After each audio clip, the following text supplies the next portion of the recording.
Hello sa tanang mga viewers nato sa pasigarbo sa simbahan.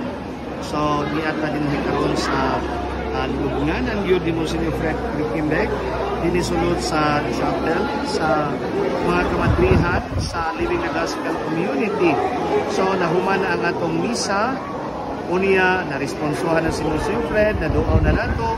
So, gihimo nato ning tanan aron paghandom kaniya.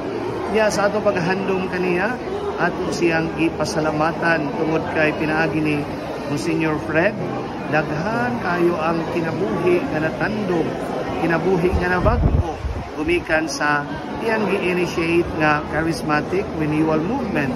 Daghan sa mga kamarian, mga kamatrihan, mga communities na natukod ni Monsignor Fred. Monsignor Fred was a gift not only to the community but to the Diocese of Cebu. So his death was really a great loss for the ex-diocese. Kay ingon ana siya kabalaan, kamaayo nga pari. But anyway, karon si Monsignor Fred is also our great intercessor in heaven. Kay nakaila siya nato sa itong panginahanglan. Ato siyang pangayuan sa iyang pangaliya alang kanato. Salamat sa Dios nga nagahatag kanato ni Monsignor Fred Riquimbeg.